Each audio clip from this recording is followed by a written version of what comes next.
Hanap mo ba yung walang kahirap-hirap na pagluluto sa manok?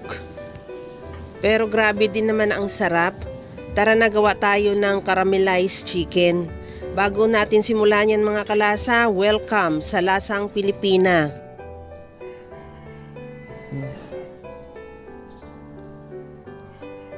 Maglagay ako ng 2 cups na tubig sa kawali.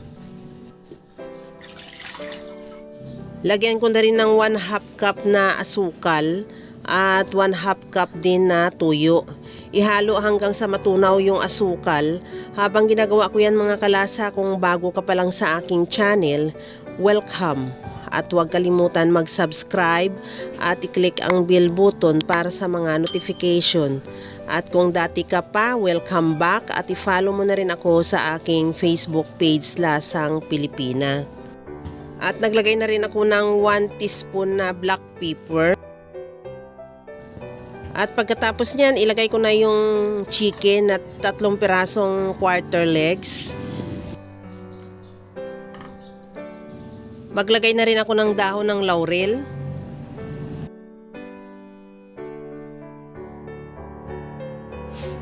Takpan hanggang sa kumulo. After 10 minutes or 15 minutes na kulo niya, baliktarin natin ulit para yung kabilang side naman yung malagyan ng sauce. At from time to time, baliktarin hanggang sa maluto yung chicken at the same time, mag-reduce na rin yung sauce niya or yung sabaw.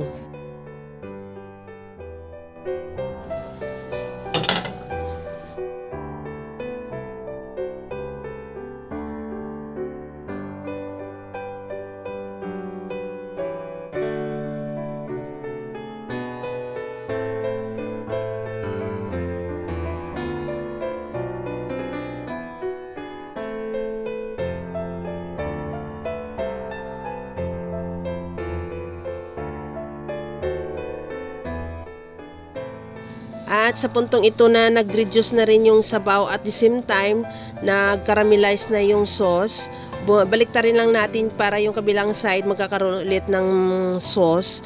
At ready to serve na yan at luto na yung ating caramelized chicken. Kaya mga kalasa, kung nagustuhan mo yung ating video, please like na lang at pakishare na rin sa inyong mga friends.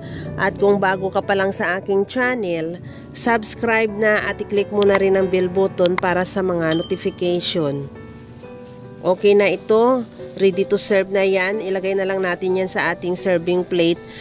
Kaya mga kalasa, alam ko, kayang-kaya mo tong gawin dahil sa sobrang simple at napakadali niya lang lutuin. Kagaya lang lagi sa sinasabi ko na wala namang hindi marunong magluto basta sa simpleng paraan lang.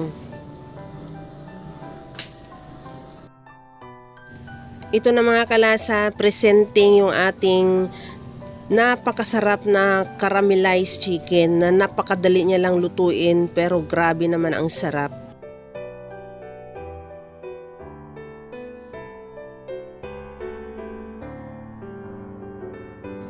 Tikman na natin. Napakasarap ng laman, napakalinamnam at tamang-tama lang to sa ating schedule ngayon na medyo busy lahat. Pwede mo lang siya lutuin at iwanan. Pagbalik mo, luto na. Hanggang sa muli mga kalasa. Thank you for watching. Bye-bye!